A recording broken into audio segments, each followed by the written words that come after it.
Hello, everyone. Again, we are blessed to have another great conversation. Today, we're going to be talking with Mark Scharenbroich. I've had the pleasure of seeing Mark speak many times. And no matter what, even if there's similarities in the message, I always walk away feeling motivated and inspired, which for me, which I've been very transparent with, it's hard for me to walk away feeling motivated, and Mark has always done that, and I'm glad that I've had a relationship with him for a long time. So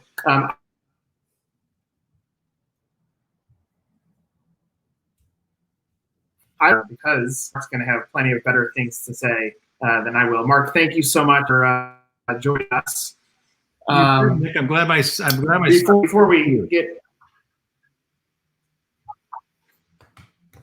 before we get too far involved, what I want to let our audience know, if you have questions or comments for Mark, go ahead and use the comment button below, and I'll make sure that I can filter through those if they pop up. But Mark, I would love frame what's going on in your life right now. How's your mindset during this craziness? Obviously, we've never seen anything like it, but I would love for you to frame what's going on in your world. Well, for the last 30 plus years, I've been speaking at business conferences. I have about 3,800 engagements under my belt about how we connect with each other in the workplace, with each other, with our customers, our clients, entertainment, and strong messages about how to connect with each other. And all of a sudden, as of March, the week of March 1st, all the engagements in March, April, May, June, we've got a couple that are hanging on in July just in case, but I'm in the same boat as all speakers are. We're just wondering when the meeting business is going to kick up again, when people start to go back to meetings and want to be in a room, be in an audience, and listen to people live instead of one more time on a screen.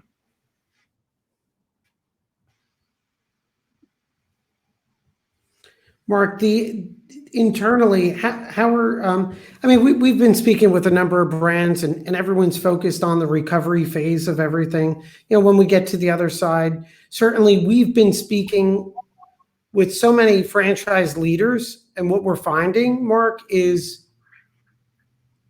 the leaders that are moving forward and the brands that we think are succeeding are the ones that have that core value, the ones that know their purpose, the ones that are sticking to that communication and those connections. So what do you recommend? I know everything you focus on is connections and meaningful ones. Mm-hmm. How do we use times of crisis like this to really advance those meaningful connections? And then what comes next as we come out of this? I hope that I could bring some new perspective to it, but I'm afraid that I'm going to be banging the same drum that everybody else is. It's a reboot. It's a time to go back to square one of saying, who am I? What am I doing? What is this business? What's our focus? And what have we learned from this? I remember speaking out in Las Vegas at a big convention, franchise convention. And I love the crews out there, the AV crews, the tech crews, the ones all dressed in black that work the tables in the back of the room with all the AV. And I work with a guy named Vinny from Jersey. Yeah, Vinny from Jersey. What are the odds? But this guy was the sound tech in Vegas. I mean, he worked Frank Sinatra's last show there. I mean, Tony Bennett 6 times, 4 presidents. The guy was incredible. In the middle of one of our conversations, he looked at me and said, "Hey, I'm just curious. What are your core values?" And I kind of stammered and stuttered a few things out and, be nice and leave the campsite better than how you found it. And this guy rolled up his shirt sleeve, and on his arm he had 3 words tattooed. He said, "These are my 3 core values. Whenever I have a difficult decision, I glance here and the decision becomes easy." I was impressed. Not that arm, but when you're asked that question, to have a clue. And better than that, as a leader of any company, as a leader of any team, to know what your core values are, that when you're asked that question, what are your personal core values? What are the core values of our business? And is it in a handbook, or is it in the head and the heart of everybody that's on the team? I think this is a great time to get back to who are we, what do we believe in, and what do we want to do here? What's the end game? Mark, is one of the terms that you use there is the reboot. And clearly, I mean, plenty of industries are getting disrupted, but including yours, that, you know, you go from talking to audiences of thousands to being paused, as you said, on March 1st. Are you finding yourself listening back, even mentally, to some of your messages and saying, hey, I better cross-apply this to my business in real time, you know, to navigate, you know, with what could potentially look like for this year? As I talk to most of my colleagues, it's a creative time.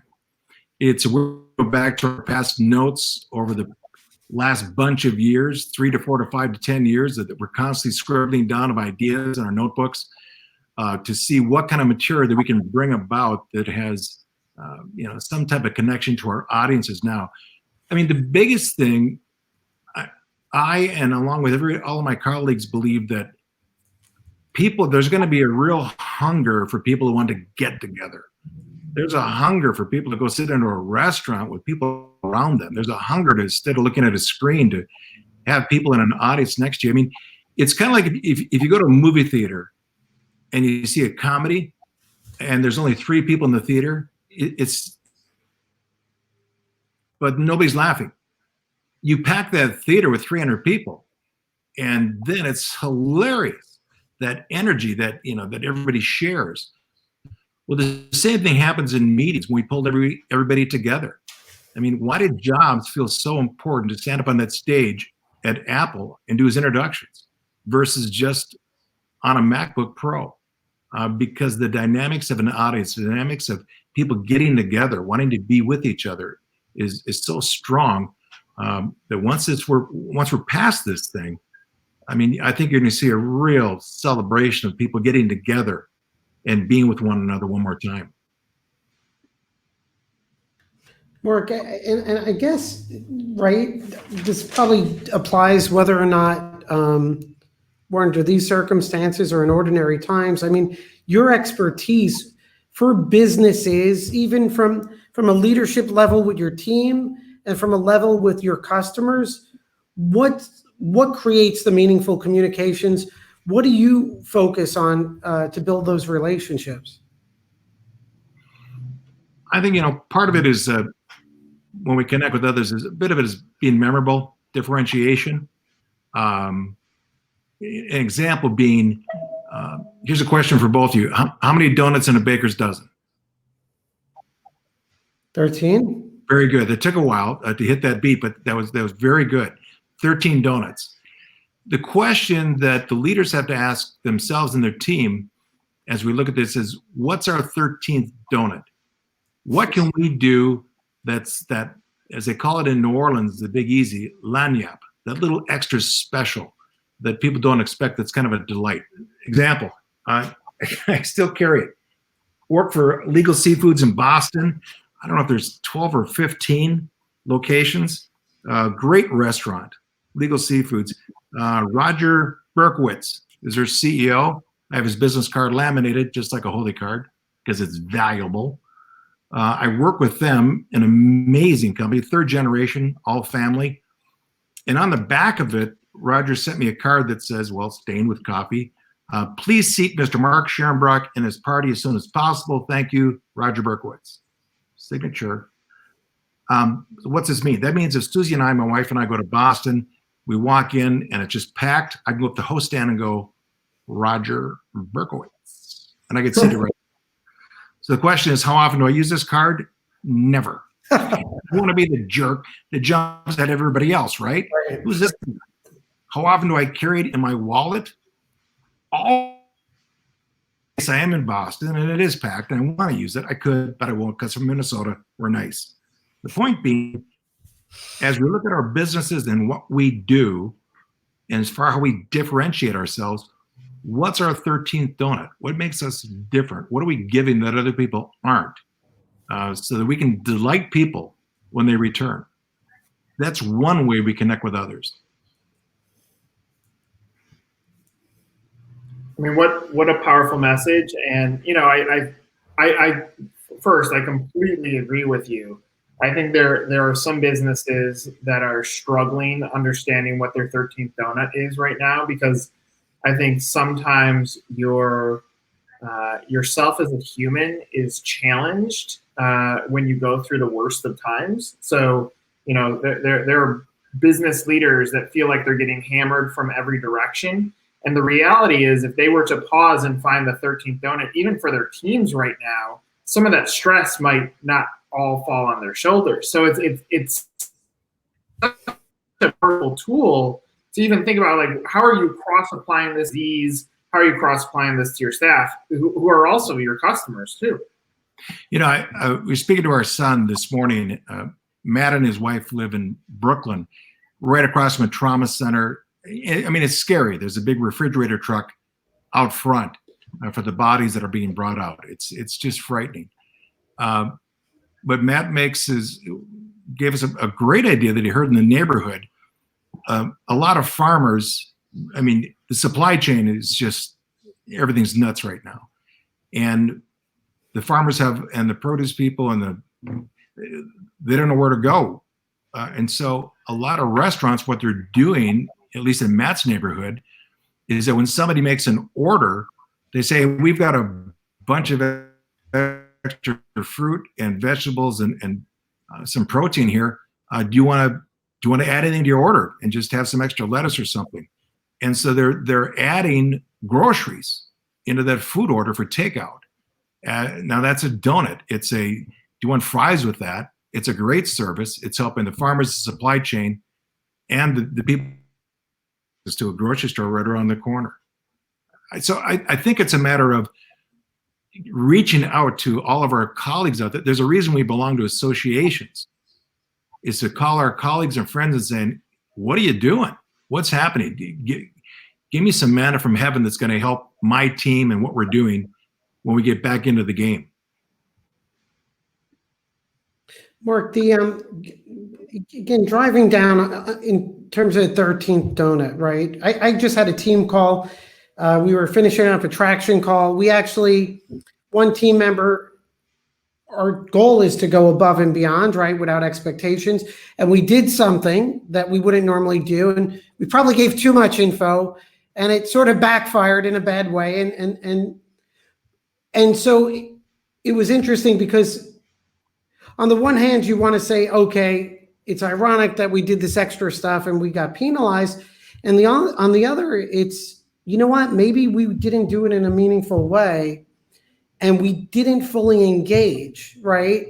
How at the corporate level, organizations, I'm sure there's horrible organizations and their leaders who are going to listen to this and think they do this, right? With their team, with their customers, everyone thinks all this. But how do you get to a level where you realize you have these blind spots? Like, how do you know that what you think is the 13th donut really isn't? It's not even the 8th donut. I mean, it's a great question. You know, we think we're right on track, but are we really? I mean, so that's a matter of the people of listening to the feedback that comes back, that's honest feedback. But I think I heard a great example from a guy named Dan Dye. He heads up one of the huge units at Cargill, one of the largest privately held companies here in Minnesota, provides food throughout the world. When it comes to leadership, Dan said every team member, every follower wants the answers to 4 questions. Number 1, where are we going? Number 2, how are we going to get there? Number 3, are you with me on this journey? Do you have my back? I mean, if I go out there and take care of this, am I covered? And number 4, you know, do you care about me? You know, am I a number? Am I a unit? Am I a cog? Or do you really care about who I am and what I do? And I think that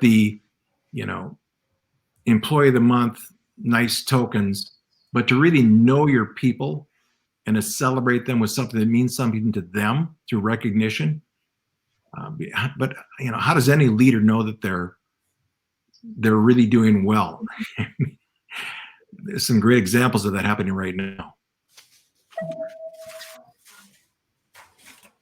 Mark, when you think of someone, and that statement's profound, but when you think of a leader that doesn't know how they're going to get to where they're going right now because of the complexities of what we're dealing with, take a restaurant brand that is trying to navigate, like, how do we get open? How do we get people back feeling comfortable in our restaurant? What advice would you say for them for faking it till they make it, or trying to stay positive as they navigate some uncharted waters? Like, what would you say to someone that's feeling lost? That's a conversation we have daily with our daughter. Our daughter Kate has opened up a restaurant 18 months ago in Minneapolis called Brim Restaurants. It's all healthy, organic, gluten-free, dairy-free, amazing food. And Susie and I are unintended investors. That's what happens to you when your children go into business. You become an unintended investor. So we have some stakes to hope that she makes it through this. But I mean, her first year was, as any restaurateur would tell you, I mean, it's tough. She made it through. And then she was just really coming into her, to the business, and it was picking up, and they're loyal customers, and bam. So, but her takeout that she's down to bare bones. She's constantly calling all of her team that are now unemployed, connecting with them each week just to say, hey, how are you doing? What's going on? How's the financial situation? Is there anything we can do to help? She's just down to herself and her manager that are taking care of all the takeout. But I mean, every single customer and guest that comes by that supports her, I mean, she just showers on the love to let them know how much they're appreciated. More than just, here's a takeout meal, but I can only be here because of you. People want to know that who they are and what they do matters. I mean, if you look at our brand of Nice Bike is all about making meaningful connections. And all it means is when you see a big Harley person and they just, they pull up next to a gas station, they just look tough and tattooed and rugged, and you just look at them and you go, wow, nice bike. And you'll see the sweetest little boy and little girl grin that comes out of them because of this instant connection that you made. And so in our presentations, Nice Bike is all about acknowledging others by being fully present at that moment, honoring them by creating remarkable, memorable experiences for them, and then connect with them by making it personal. And I think that's what great leaders do. They acknowledge their team and their clients and their customers. They honor them by a 13th donut, going out of their way above and beyond. And they connect with them by making it very personal. I spoke at a Freddy's Hamburgers, incredible, a great franchise. And I remember I met one of the owners who said, I've got this restaurant, 2 blocks away, and I've got this major hamburger place 3 blocks that way. And the only difference, although we all serve quality hamburgers, is that I know every single customer that walks in. I know every guest that walks in, and they don't. So it's that cheers, it's the norm. It still works. It's still important to provide that great product, great service, and that human connection. So Mark, from a business standpoint too, I was looking, you also do training and boot camps for other speakers? Yeah, Sue and I, again, I've been married to Susie for 40 years, and nobody trains and coach. I mean, I'm the only speaker that has a coach in the back of the room for every presentation. Because a lot of speakers think they're doing really well on stage, but they're not. and they don't know. Just like leaders that don't know they're doing a great job, there's a ton of speakers that are clueless. I'm sorry about that, and so to have somebody that's going to be honest rapport with you is really good. But Sue and I work with a lot of other speakers, a lot of other professionals that are up in front of an audience as far as how to connect with an audience. And so we do that sort of thing. Well, and what struck me is, and one thing that I mean, we have a franchise law firm, but that if I'm honest with myself, I think one of the things that I've overlooked, I think, is coaching in terms of, I think every good leadership level person has coaching in one form or another, right? And so I just find the coaching component of it so critical for businesses. And, just curious that you're a speaker and that's your livelihood, and you're also a coach for other speakers out there. Yeah, I mean, if you play a lot of golf, you give other golfers tips, because you see something that they're doing that they don't. And right. Some of the things are easy to fix, but I'll tell you one thing: I have a great opportunity to be in the front row at an awful lot of meetings where you see the CEO stand up front, and the ones that are absolutely amazing are the ones that I'll go up and say, hey, whatever you do, don't go to a speech coach because you're perfect. Because they're the one thing because they're so authentic. I mean, the biggest word in our profession is authenticity. Authenticity beats smooth and polished any day of the week. When a leader has clarity of message, they know where they want to go, and that when people walk out of there, they remember what was said an hour, a day, a week, a year later. I mean, that's an effective and powerful communicator. Mark, when I've seen you speak, and call this just your skill set of the way that you present, but you build connections with humans so well on stage that it feels like you're just talking to me as an individual. As you think about like deep connections, and you said this in the opening statement that people are going to be craving getting back together. Do you think the interactions in person change at all, and that we might have to rely more on speech and visuals and body language versus handshakes and hugs on the other side of this, at least for the short term, that presentation of engagement is going to be a new way of communicating, that maybe accessing skill sets that some people haven't used before? Well, isn't it amazing how every week we learn something different about what's going on? About the virus. I mean, at first it was just, you don't need to wear a mask. Just be careful of somebody coughing on the airplane or in the restaurant next to you. I mean, this whole game is changing weekly. And now I think we're coming to the realization that, let's call it the great transition. We're going to be walking around in masks. And we're going to be giving each other distance in this transition time period. And so, again, to beat those words that are being said every single day, the new normal, what's it going to look like?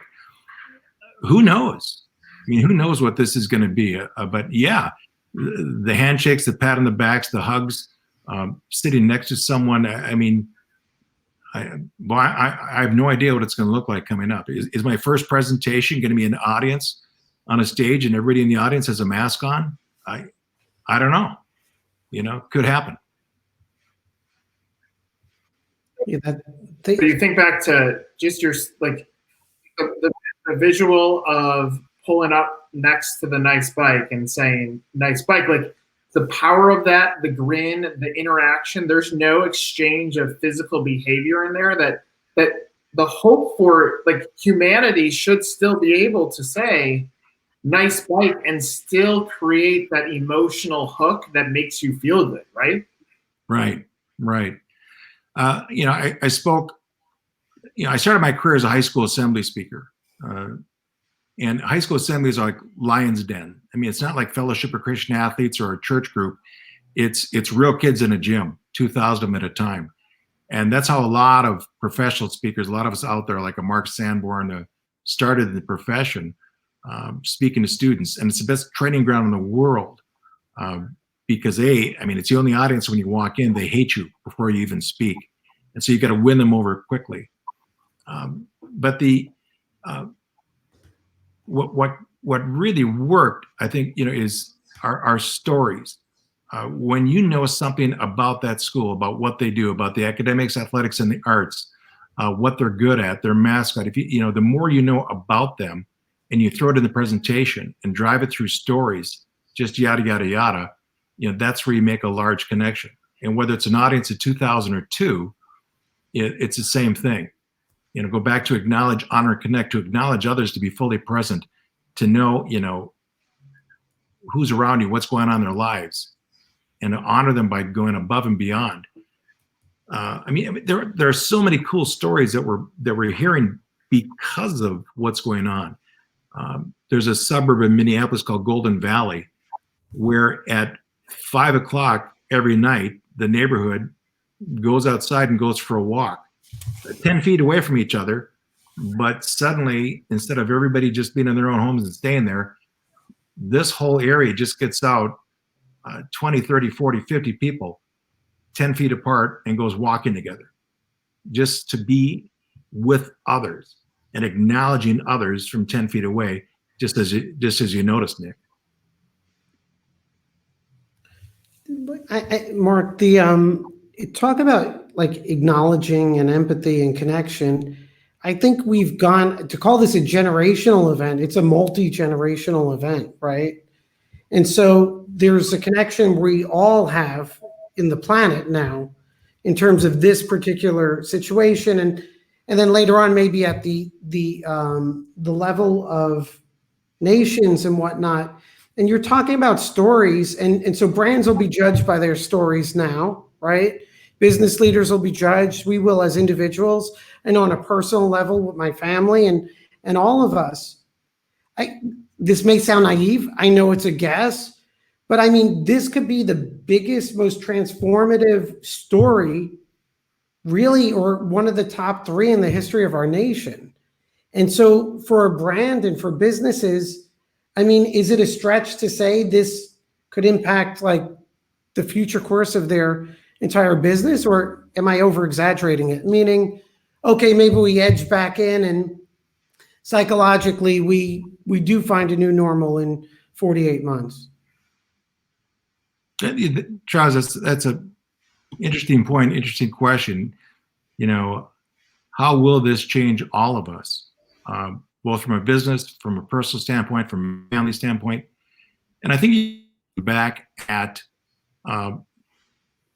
past events in our lives that we've experienced, be it 9/11, be it the Vietnam War, be it JFK, be it World War II, be it the Great Depression. I think every generation goes back to a single point that had a huge impact on helping them define their values, how they look at those around them. I think one of the coolest things that I've seen out of this are the nice spike that's happening for all of our new heroes. I mean, we know that our doctors and nurses and medical professionals are superstars, but suddenly for the very first time, we realize the delivery people, the postal service of delivering to your door, the FedEx, the grocery store people that are at the counters, how much we need each other in all these positions. That when our daughter Katie runs outside with that bag and throws it in the trunk, places it in the trunk of one of her customers and clients that does a takeout, I mean, suddenly there's a new realm of who our heroes are and who we look up to. And I hope that maintains. I hope that level of respect for everybody that we come in contact with. I mean, so many times I'll be at a franchise, or be at a restaurant, be at the counter someplace, and people treat the person in front of them, whether it's a barista or it's a fast food, like a robot. I mean, they don't even look at them. I'll have a number 4 with a Coke, and there's never an interaction. That hopefully there's going to be more of an interaction, to treat people with a little more kindness, and authenticity versus robotic. Yeah, I mean, that's an amazing, I mean, it's a beautiful point, you know, about this demonstrating how much we need each other, right? I mean, that's a very powerful point. And, you know, I've had bits of it, but you really put it all together in a framework. And I think again, I may be in a bubble, but I think that will be one of the stories that'll be told. I mean, you articulated it beautifully too, but it's all of those connections. And I guess, again, there's health issues, but from a business standpoint, it's sort of a heat map for all these interactions that we took for granted in so many ways, like all of our blind spots.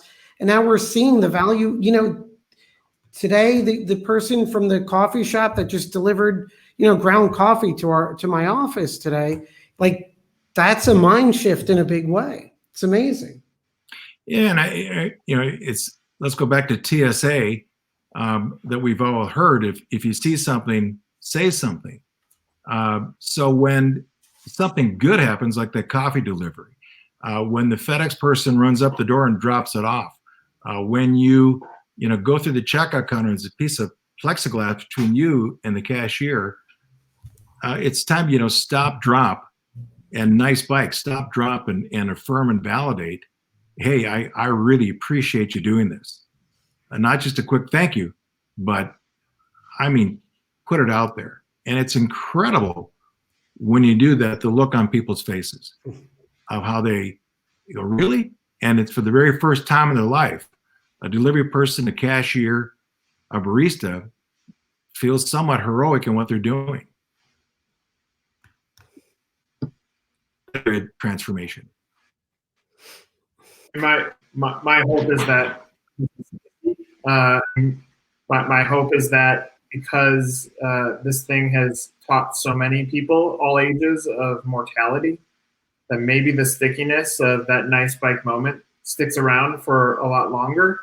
Obviously things wore off from September 11th, very united for a while, but then it just continues to wear off. That, maybe our world needed a reboot, and it's probably still too early to talk about silver linings, but man, like your human connection is limited really to your family and the delivery folks that come to your door now. So therefore, showing that appreciation to the folks that are helping you survive this life is tremendous advice. But then the second we walk out there, even with a mask on, it doesn't prevent us from saying kind things. And looking at people with masks and not judging them for, oh, that person's sick. It's like, it's going to give us a shot to actually act like good people. Yeah, I mean, that hopefully that'll be the transition, right? That as because I have no idea, but I don't think it's going to be a light switch. I don't think we are suddenly going back to business on a certain date. And so during this transition time period, as we ease back into it, I hope those common concern for others,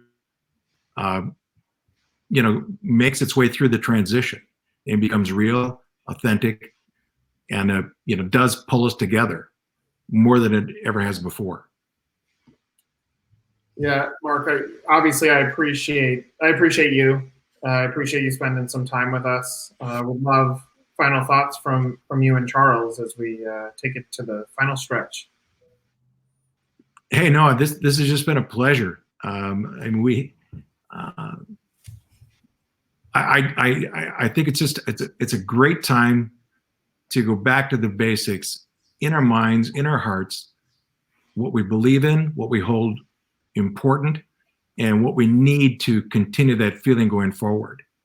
I think it's a great time to make promises to ourselves and promises to our family and promises to those we encounter in the future, and stick with those promises to make sure that they count.